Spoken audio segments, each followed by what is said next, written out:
Welcome to the MFR Coaches podcast, where we talk about how you can create a six-figure MFR practice. I'm your host, Heather Hommel. Not only have I been practicing MFR for 11 years, I'm also a life and business coach, especially for MFR therapists. My goal is for you to understand how to get fully booked, how to talk to your clients, and how to make sure they understand what's possible for them with MFR treatment. I'm here to help you stop under-earning, overworking, and burning out. I'll lend support so you can create the MFR practice you've always wanted. Learn how you can do it too, even if you live in a tiny town, and even if you're just starting out, and even if you've ran your practice for years. Let's go.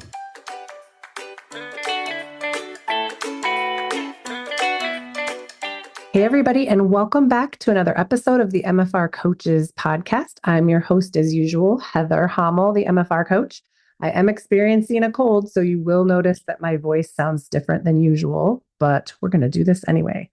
I am joined by a very special guest, Garth Whitcombe. And Garth and his wife, Sandy, own Therapy Muse, which is dedicated to developing music that works as sound medicine. They also own Nashville Myofascial Release Center in Nashville, Tennessee. Welcome to the program. How are you? I'm good. Thank you, Heather. How are you? Apart from the cold. Apart from the cold, I'm doing well, and I'm super excited to talk to you. I've seen you in the MFR community making music and dropping information on MFR Insight about what it is that you do. But I've always been really curious about how you got into music. Have you always been musically inclined, or what got you started with Therapy Muse?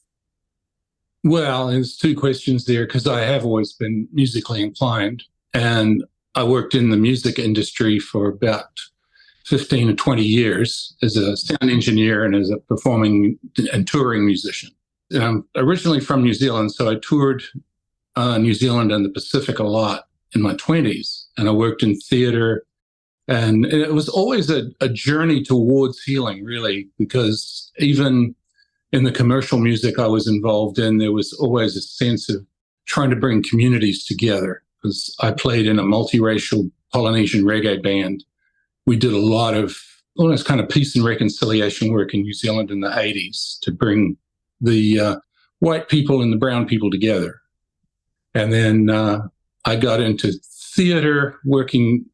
I would tour in the summers, and in the winters I'd go to Auckland City and I'd work in the theater field with music. And that kind of led more and more into healing work. And then I did a stint as a producer for a new age record label, and we were selling a lot of music to massage therapists. And that's kind of what got me thinking about music for that space. And then I got so into it, I became a massage therapist myself. Oh, that's so interesting. Can you share with us a little bit about your journey to become a myofascial release therapist? So music got you into massage. What got you into MFR? Well, when we moved here and I met my wife, Sandy, we both were at the beginning stages of getting our licensure and setting up a massage therapy practice. So we kind of combined forces. And we were subleasing from a chiropractor, and he got interested in myofascial release, actually. And he introduced us to a member of his church who was visiting from Arizona, who had done some of John's classes. And she gave us each a treatment, a myofascial treatment, and that just turned the light on right there. That's so fun. I mean, I had been dealing with back pain from early days of hauling amps around and various other misadventures growing up farming in New Zealand. Yeah. And it made so much difference. That one treatment was the same for my wife, Sandy. So we're like, okay, this is what I want to do. And then luckily, John came to Nashville, came to Opryland, and we took our first class, and then we followed him like he was the Grateful Dead down to Florida and took another class a month later and just kept taking classes. I love that. It's like you became a roadie, but for MFR. Yeah. Yeah. So fun. How long have you two been doing myofascial release? 33 years. Okay, that's amazing. So you guys still have a practice located in Nashville. Your practice is Nashville Myofascial Release Center. What can you tell us a little bit about what your practice is like? Well, we have a broad spectrum of people that we see, but in the early days, it was a lot of musicians, sound engineers, and that is where I started to see a need for music, because I'm a musician myself, so I needed to find music that didn't engage me, that didn't pull me into like a left brain thought process. And it's the same thing for musician clients and sound engineer clients. So then it became like a challenge. Okay, I want to create music that they get lost in. And just that, as you were describing earlier before we came on screen, you were talking about listening to it and feeling a little bit lost. Mm-hmm. And so what I do when I create the music is create it so that it's really a right brain response that you're picking up on with the music.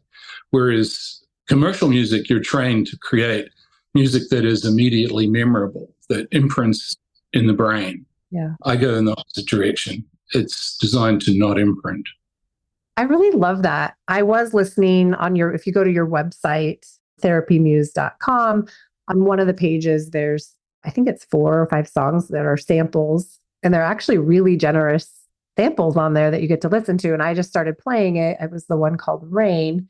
And I was kind of mesmerized by the music, and I was still doing my work. I was able to really function and do my work. But then all of a sudden I was like, wait, what time is it? I'm going to be late for my podcast interview if I don't set an alarm, because it's not distracting at all. It's hard to explain the feeling of it, but it's like you're lost in the music, but in the best way. And it's not like my brain was not trying to think about the music in any sort of way, but it was really helpful to be doing all of the research and writing that I was doing. So it's very nice. Yeah, I have researchers who use it for that, actually.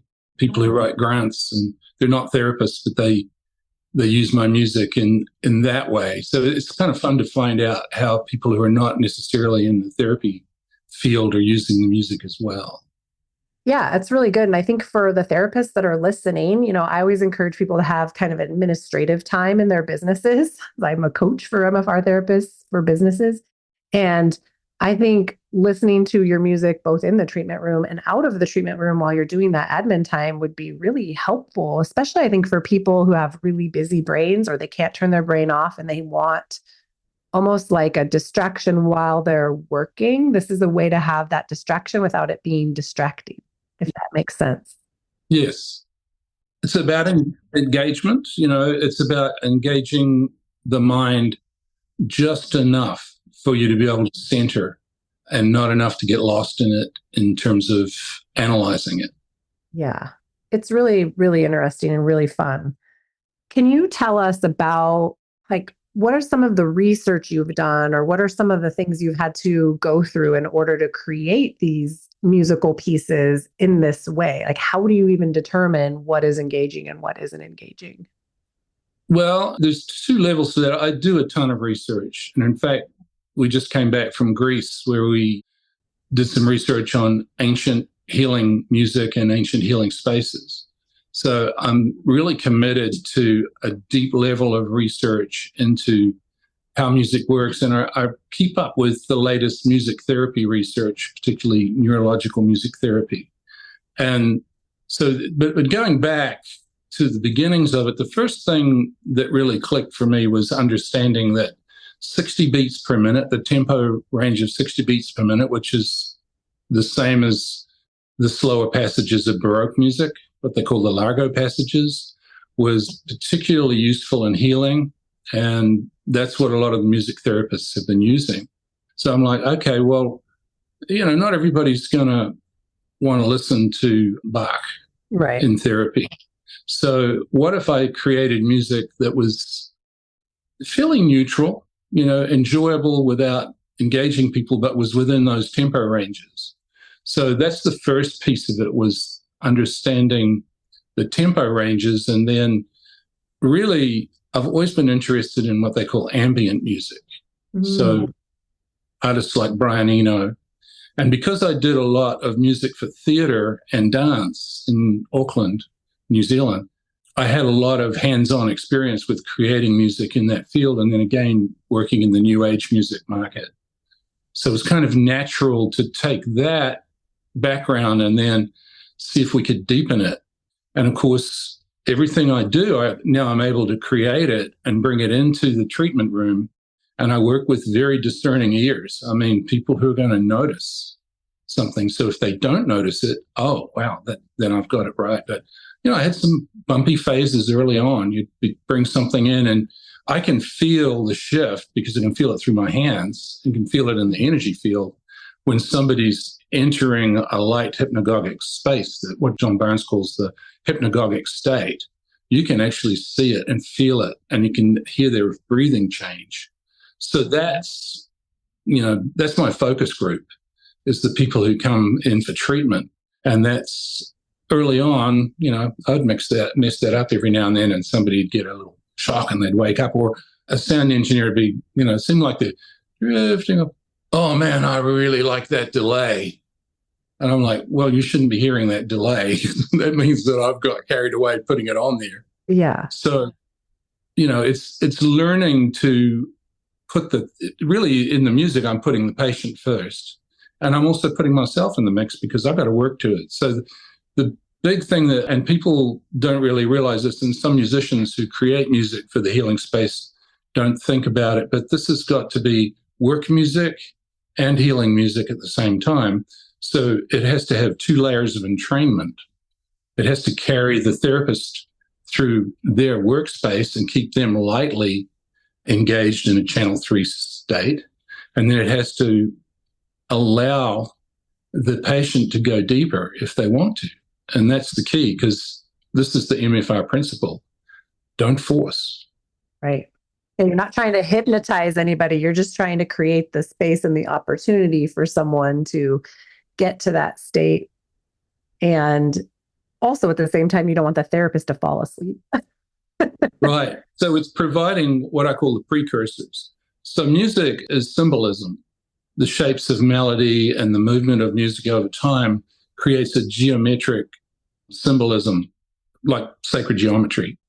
So providing the outlines of that without filling it in, so that the person who's listening to it can then fill it in with their own imagination. That's kind of a key to it. Yeah, it's really beautiful. It's really beautiful, all of the aspects that go into music. Music we hear, but it's also a shape. It's also sacred geometry. Like, it's all of these things. It's just a wonderful medium. And I think that I often don't think about how much goes into creating the art of making the music. And it just really blows my mind. And I think it's so cool that you're able to do this. I also think it's just so amazing how you came up with this thing that you wanted to do. You wanted to create this music. And then who are the people on your table that get to experience and enjoy and also give you feedback about the music? But there's sound engineers and all of these, like, the perfect people all lined up to create the masterpieces, which are the things that you're now selling on your website as music. So tell me more, like, is that just by chance, or how does that happen? Well, because I was in the music field when I was starting off my practice, I had a high percentage of musicians and sound engineers as patients, and some of them have been with us all this time. Mm-hmm. That's just so cool. What a great branch, or what a great specialty, right? Is to have all these musicians, and you are a musician, so you know exactly what they need, both musically and technique-wise, myofascial release-wise. Well, and so we also, because of that, we're helping people with postural issues. Yeah. Guitar players especially, who get into a very weird twist when they're playing. Cellists and violinists have similar issues. So being able to create music that doesn't engage them is really key, because that's been the challenge. And these are very discerning ears. Yes. The people in Nashville, it's a phenomenal music community here. And musicians nowadays especially are involved in a lot of different aspects of not just music, but they're having to be marketers and often have to have a sideline business as well. So they kind of understand that we've branched out. We're creating music and information across a broad space, and they're very supportive of it. And so it's kind of fun, because some of them are coming in, well, what you got? What's new? Mm-hmm. And then we also have some therapists who are very keen on coming in and hearing the latest thing as well. So they're very supportive and giving feedback from the therapist standpoint, people who are MFR therapists who come and see us. That's kind of fun as well. That's amazing. And I think too, if more, like I'm hoping by putting this podcast out, more MFR therapists will see that or get the feeling that they can add something like your music in, specifically your music, because it's designed for this space, this healing space, that can be used as a tool to help them ground and to help them slip into channel 3, especially for maybe newer therapists or just therapists that just have a little bit of trouble getting there, getting over the edge into channel 3, or they're thinking about it, right? It's really hard to go into channel 3 when you're thinking about it versus just being in it. So I think now that I'm really digesting the music that I listened to earlier, that's the space I was in. It was a channel 3 space and it felt good and it felt easy and calm. And like I almost had to snap myself back into channel 5 to make sure that I was, following my linear calendar and the processes that I have to do in my channel 5 life. But you can still have that channel 3 feeling even when you're doing kind of channel 5 things. So yeah, I think using that music as a tool to just, for nothing else, if they're using it for themselves to get into channel 3 is such a high value add to their practices. Yeah. And, the music has been a huge part of healing my brain, honestly, healing sleep, the ability to focus. So we used it all the time, like flying to Greece about a month ago. The album, the Forest Bathing album, was just ideal because you get on a plane, you put it on, and suddenly you're in a forest, and you just chill out, and it helps mask some of the other sounds. And that's an important element of this music too, is masking, because starting out, we had some challenging audio environments. Our first place was subleasing from a chiropractor, and he was busy, so there was conversation. Even his equipment would sometimes make a noise. And we moved from there to a Pilates studio, and that was lovely as long as nobody was in the next space on a reformer. Right. So then I began to really research what frequencies do you need specifically to create a masking effect to tame background noise. So some of those albums, like Dreamtime and Well of Ancestors, have a lot of cello. And cello is an ideal frequency range to mask road noise and human conversation. So that's why the music has a lot of depth to it, because if you just have like a solo instrument, it doesn't do the same job as masking. That's so good. I think too, this is an issue that therapists struggle with. Everyone I've ever talked to or coached struggles with, what do I do? I can hear the people next to me. What do I do? I can hear people outside my door. I'm afraid other people can hear us in here. So this idea of masking and having it built into the music is really, really important. And so cool that you've already thought of that for them. So this is just another thing. And, some of that is a little bit equipment dependent. You need to have bigger speakers than are on your phone. You can get a nice Bluetooth speaker or something that will put out a little more lower mid-range that will work for masking. Dealing with just the right amount of volume. With conversation in the next room, you don't have to hide it. You just have to wash it in a little bit. So then your patient will notice it and they'll acknowledge it with the subconscious, but they're not going to listen to it. Yeah. So there's little things you can do. I like to use some of the wave elements. Like I go out and, especially in New Zealand, I'll go collect ocean sounds. I love that. Yeah, and that's a good frequency for masking door noise. My floating album works really well for that. Okay. So that's one of the reasons that I like to, when we're in a treatment room, it's an artificial environment. We can't all be on John's deck above oak and treating. Wouldn't that be something if we all had that? No, it would be just awesome. Yeah. So I try to bring elements of that into the treatment room in the music, but I do it very subtly. So it's there, but you don't really notice it. That's one of my favorite things with Rain, though, that album Rain that you were listening to. When it rains outside my treatment room, I'll put that album on and people can't tell if the rain is coming from the music or if it's outside. I love that. It's kind of a lovely moment. But because you can see the lights come on, like, oh, that's in the music.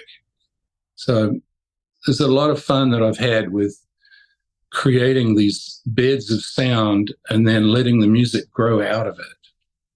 A lot of times I'll go to a place, like when we were in Greece, I recorded the sound of Epidaurus, which is an ancient healing temple on the Peloponnese Peninsula. And I'll bring that back to my studio, and then I'll clean the sound up a little bit, take some of the voices, distant sounds out, and then I'll see what's the core of that sound, what note comes out of that sound, and then I'll create music from that. So that's how we bring the outside world into the treatment room. Very good. So beautiful. What would you say is your favorite album? Do you have one? It's usually the last one that I just created. So Forest Bathing right now it's my go-to. Okay. Yeah, I'm very pleased with it. We recorded it in the rainforest behind my sister's farm, and it has her river that runs through it, and it has some really nice serendipitous rainfall that happened while we were out recording, and it was a fairly light spring-like type rain, and that you could hear the sounds of the raindrops hitting the leaves, and just some lovely moments. So it's really, if you do go into that album, it is a wander through the New Zealand rainforest. It's like a morning into mid-morning walk with a little rain shower thrown in. Very good. On your albums, do you describe how you collected the music in this way? So it's like everybody gets an idea of where it came from, or how do we know? I put a little bit of that on there, but especially in this day and age, it's a production issue. Mm-hmm. You really have to compress what you write on an album. I can write more on the website, but that's a good thought. And I think there are ways to do that digitally where I could go in and do a little more of that, especially on the download service I use called Bandcamp. Mm-hmm. There's space on there to do some more of that. I did that some with Forest Bathing. I'm glad you brought up the Bandcamp app. Can you explain more about how that works? Because I think in today's modern age, like people don't want to necessarily buy CDs. And I know some people don't even have CD players anymore, which is wild to me because I grew up on CDs, right? But how do people get access to your music digitally? And is that an option through the Bandcamp? Yeah, Bandcamp is an app that I like it because it supports me. Mm-hmm. It's still a sales-based model. Mm-hmm. So people will buy the album and then they have unlimited streaming. So you come to the website and you go, you click on that link that's on the website, and you go to Bandcamp and you buy the album, and then you can download their app, and then everything you buy on Bandcamp will appear in your app, and then you can use it the same way you could use Apple Music or Spotify. Beautiful. The only difference is you're directly supporting the artist when you do this. And there are some really cool artists on Bandcamp that could also be used in playlists with my music for MFR. Okay. I have a few that I've bought their music and I use it when I create like unwinding playlists for when we do study groups or things like that. Very good. Very good. Okay. I love that you have that option because it gives you what you want, like as the business owner of the music, selling the music as a business, you get more of the proceeds going through that app than maybe say you would if you were just selling it on Apple or like on iTunes. Do they just take too much of the profits? They just don't pay enough per stream. It's 0.007 of a cent. It's so you could have 1 million plays and still only make a few $1,000s. You've got billions of plays to make significant money from that system. So it's really altered the music industry. Yeah, I don't think people know how it works, right? We just want ease and convenience. It is very, very convenient. I like Bandcamp because the audio quality's higher. And so it's sort of like the best of both worlds. You have a good quality audio stream, but you have the functionality of it. And I use that app a lot for myself, but I don't use it in treatment because in treatment, I like to use CDs. Is that because the quality is better? Like, is it just better? And would it be even better if it was on a record? It wouldn't be any better on vinyl for a couple of reasons. Some of the older rock albums sound wonderful on vinyl, and some of the older jazz albums too, but you can only fit 40 minutes of music on vinyl, which is why when music began to be really used in the therapy space, and massage therapy in particular, cassettes were the main usage, because you could put 60 minutes on a cassette, or you could do 40 minutes, and flip it back over again. But you can't stop a treatment to turn a record over, right? Because you can only put 20 minutes per side. So that's kind of limiting. The CD it's a wave file, so it has all the frequencies from 20 hertz to 20,000 hertz, every frequency you can possibly hear and some you can feel. So that's a really nice medium. And then if you have a really good CD player, it has a facility called oversampling, which recreates the sound in a nice ambient space. But the nicest thing about a CD player, especially because I set these albums up, they're 1 hour long. And 5 minutes before the end, I do something in the music that's, once you learn where the cue is, you'll know, oh, that's my little reminder. You'll feel it before you hear it. But when my clients are trained, when that CD player goes click, they know it's over. It's an audio cue. Yeah, that's really great. But I mean, the music's done it anyway, because the music is a narrative. That's why I like to create 1 hour albums that are usually like 4 15-minute pieces. And then within the 15 minutes, they're a little 5 minute, every 5 minutes it shifts a little bit. So if you're doing a myofascial stretch, there'll be a subtle shift in the music. You won't even notice it, but that'll help you move to the next stretch if that's what you want to do. Because I do so much MFR myself, I've kind of internalized it, and then it comes out in the music. I love that, though. And I think for really savvy MFR therapists that opt into purchasing this music from you, they're doing themselves such a benefit for all these cues that you've built in. You know, it helps them. They don't have to be thinking. They can think less, and they can just be in the moment. Yeah, because the thing about music is that it's frequency over time. It's the motion of these symbols, these geometric symbols over time, and its facility to move you through time and even alter your perception of time is one of its greatest powers. And when it comes to using it in therapy, having a pre-programmed piece that's going to have a beginning, middle, and end and offer a sense of satisfaction at the hour, that's quite powerful. Because if you're streaming music and it's just a playlist that hasn't been programmed for entrainment, you could end up leaving somebody mid-song. Their brain's like, well, how does this end? And so, you know, there's not a sense of completion. So you're fighting time a little bit to get out of the room, and you need to get out of the room.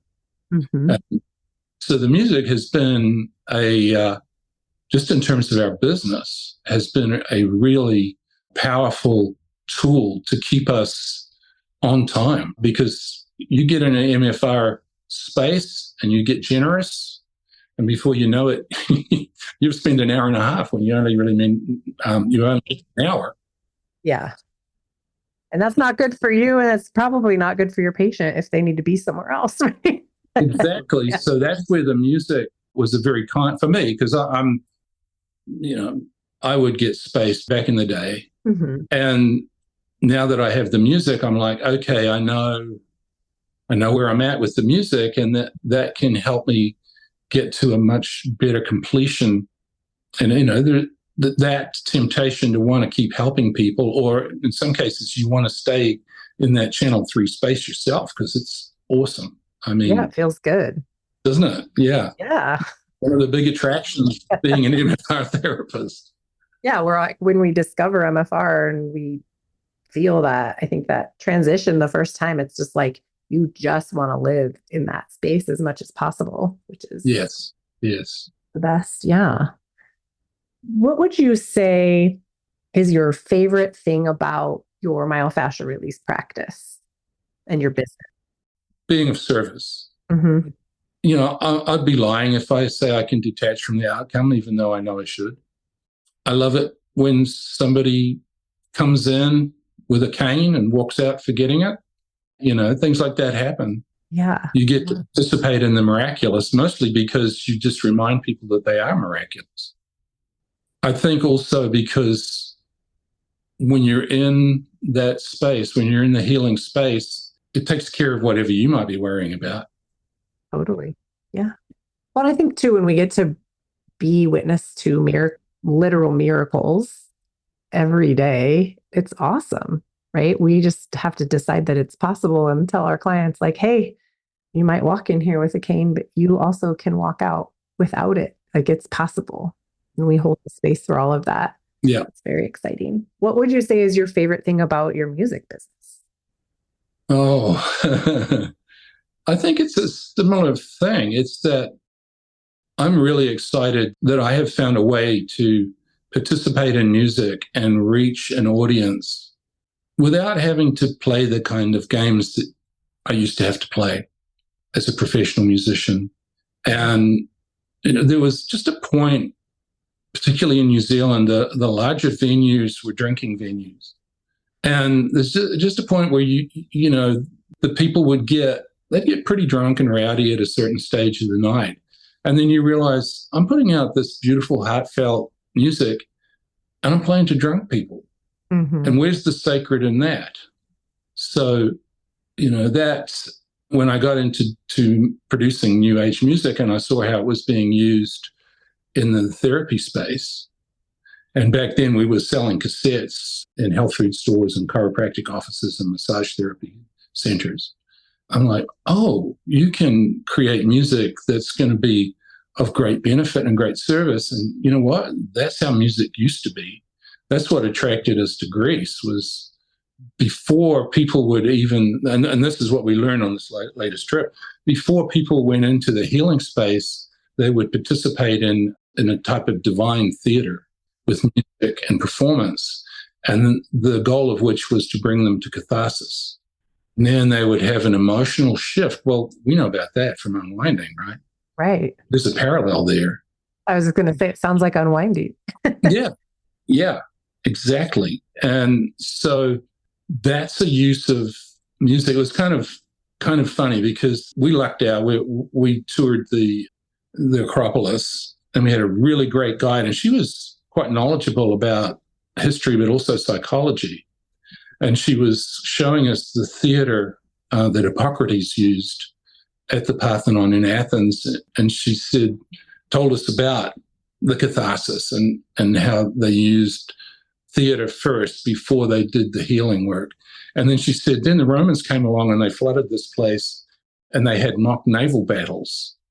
And I thought, well, that's kind of a little bit like what Hollywood's done with theater too. It's like, yeah. And it's the same thing with music, the shift from a healing vibrational element to an entertainment. And there's nothing wrong with entertainment. I love being entertained, and I love the music of entertainment too. But sometimes music of entertainment is healing, but it's more of a byproduct of it than a cause. So if you go a little bit deeper, you can see the elements that work specifically in therapy. And that's where all this latest brain research is coming into its own, because now you can prove it. Yeah. You can track the shift in the brain waves and how the shift in the brain waves changes the hormonal balance of cortisol and oxytocin. And I can pretty much look at that now and go, yeah, and if we use this shift in the music here, and if we use this tempo there, I am facilitating those shifts within the molecules of emotion, as Candace Pert describes it. And that all ties in with MFR, because that's what MFR does. Yeah. And it's almost like music for entertainment is great to a point, but then I think just like anything else, sometimes we use it as a distraction so that we don't have to heal, or so that we don't have to deal with those parts of us that need to be seen. Just that could be any kind of thing you're doing too much. But it's interesting that something that was developed to be healing then turned into entertainment. Entertainment can be used too much to be distracting. So then you're just like avoiding the things that need to be healed. So your music brings us back to the healing elements of the music. MFR brings you back to awareness of what you have going on in your body. And then together, there's just such a healing combination there. Well put. I try. Sometimes I go on a tangent, but yeah. Okay, so where can people find you for MFR and where can people find you for buying your music? Well, we're at Nashville Myofascial Release Center.com. That's our website for MFR. And it's 615-386-8827. We still have a landline. I like using a landline. I like people to call me because then they've made a commitment. So if they call me, I'll call them back. I can have a chat with them. Okay. So is that the best way to book appointments with you? Yeah, that's the best way. But people can contact us off the website, NashvilleMFR@gmail. Email's good. You can have a conversation that way too. And, when I get to know people and see a little bit of commitment from them, I'll give them my cell phone. Okay, perfect. For text. But I prefer not to start it with text. But we've been at it for a long time. So we've started with a beeper. Mm-hmm. That's so funny. Yeah. So we've made all these shifts and changes, but we've had our phone number for about 20 years. So I don't really want to give that up. I wouldn't. I still have a landline too, not for my business, but my parents have a landline. I have a landline. Yeah, it is interesting how when you have multiple ways of being contacted, though, it's a little bit of a juggle because people can email you, they can contact you off of Facebook Messenger. It's more to keep up with. Yep. More channels of communication for sure. It's all communication and it's all people communicating. So I love that. I love people. I love communicating with people. Mm-hmm. That's so good. And then where can people find you for the music? www.therapymuse.com. And can they order directly from your website or how do they buy it? They can. They can order CDs and we'll ship them. Okay. And they can also click on the link and go to Bandcamp and download the audio files that way, or just go buy it on Bandcamp and then follow the prompt and download the Bandcamp app on Google or Apple. Great. Is there anything else you wanted to say about what it is that you do before we wrap up? Good question. Because there's always something. You finish something like this and then in about half an hour you go, oh, I should have said that. Yes, every time. Yeah. But I'm really grateful you're doing this, and I'm grateful to talk to you about it. Music it's a very subtle force, and it's ancient. So just amazing what we experienced in Greece, going back like 3,000 years to the origins of Western music and just the way it was thought of back then and how it was considered a pathway to the divine. Mm-hmm. And that's what I'm wanting to do. I'm using modern technology and I'm using all kinds of experience, having worked in rock music and country music, and I'm bringing it into focus, like really running it through a myofascial prism. That's when it all came together, is the realization that those simple myofascial principles of never forcing, just allowing, creating space so that if you set up in a situation with a patient and you set up something like an arm pull and you leave a little slack in the system, they might move, they might unwind. You're not going to make them unwind. Right. And so the same thing with the music. If you provide the movement and you provide the symbols, and people will start putting those together in their own mind. They'll co-create with you. That's my goal. That's what I'm wanting to set up with the music. Yeah, that's really good. Really, really good. How fun. I love it so much. I love using, myofascial release principles for business. Like when I'm coaching people on their business, we're definitely coaching and creating business from those myofascial release spaces, not from traditional do this, this, and this. And I think people are surprised at how much you can have a business, make money, treat people and feel really, really good about the results that you're creating with people, and also the results of, the financial gain with it, and also still feeling good at the end of the day, at the end of the week, the end of the month, all of those things. And I appreciate your contribution to the myofascial release industry and to doing this work and creating this product of music that anyone can enjoy, but especially for the MFR therapist that knows that it's there and that this is available to them. So I appreciate that you're doing this work in the world, and to you and your wife for having an MFR business and, continuing to help us make MFR mainstream so that it's available to everyone everywhere. All right. So we'll have links to both of your websites in the show notes.